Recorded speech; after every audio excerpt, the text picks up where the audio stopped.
The Japanese have focused their first turn attack against the Chinese and decided not to go with the J1 attack against the other allies. They have hit Hunan with pretty much overwhelming firepower and have also taken Awe and Chehar. In a pretty eventful non-combat move, the Japanese have moved the majority of their air force to Kwangsi and almost all their fleet to Sea Zone 36 off the coast of Kwangsi. The Japanese have also brought their forces down into northern China from Manchuria and have put an industrial complex in Kiangsu, putting themselves in a good position to either attack the British on turn 2 or to keep hammering away against China. On to United States, turn 1.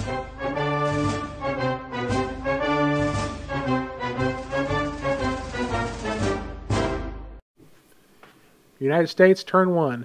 The United States starts out in a peacetime economy, only receiving 17 IPCs, and they are not at war with anybody. They bring their fleet down to the Hawaiian Islands, along with all their fighters, 3 infantry and an artillery, and place the bomber in western United States. On to China, turn 1.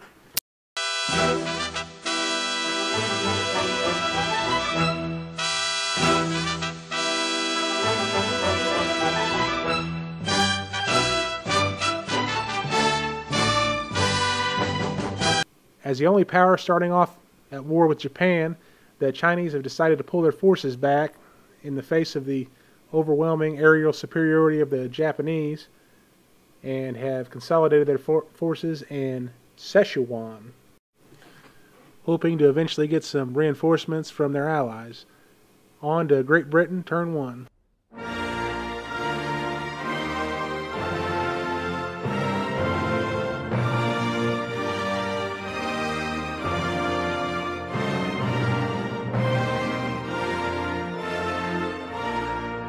In their first turn, Great Britain moves troops into Shan State from Burma and also moves troops back to India from Burma and takes a transport down to Sumatra and takes it, and also move their British also move their fleet down to Sea Zone 60.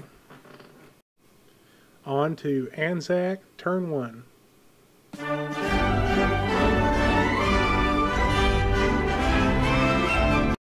Anzac brings their fleet over to Sea Zone 54, brings some troops into the Northern Territory, and brings their fighters from New Zealand back to Australia.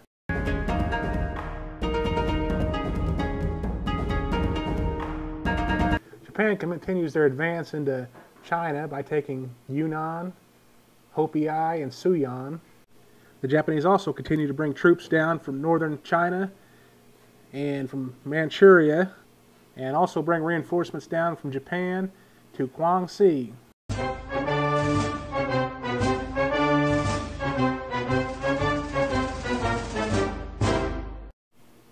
Not much action for the United States this turn, being at peace still.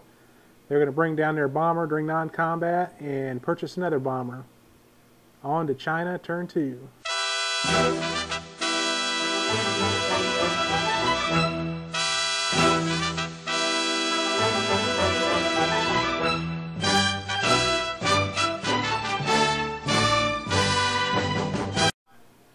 China continues their policy of running away from Japanese air power and pulls back to Shenyang.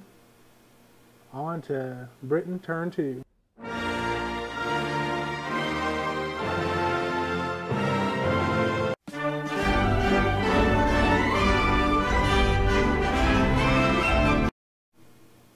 The British are sending some reinforcements down to Malaya, sending down 3 fighters and a tactical bomber, and bringing some troops down. And they also took Java this turn and brought their fleet over, and they were joined by the Anzac fleet on their turn. And Anzac also took Celebes, getting them some IPCs that they're going to need. And not much going on in Australia.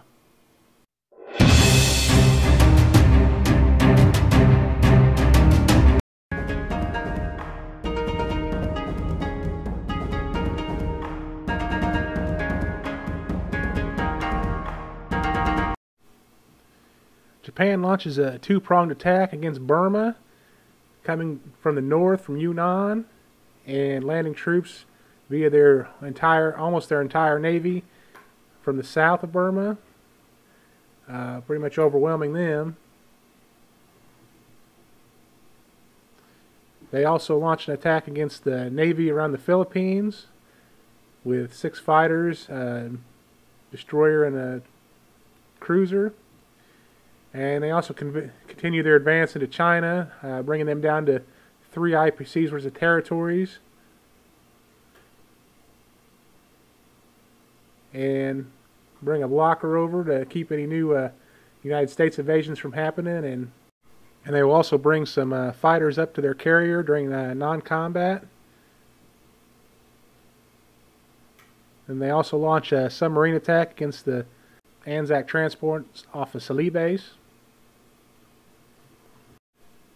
This is Bulldog here. I hope you enjoyed this first 2 turns of Axis and Allies Pacific 1940.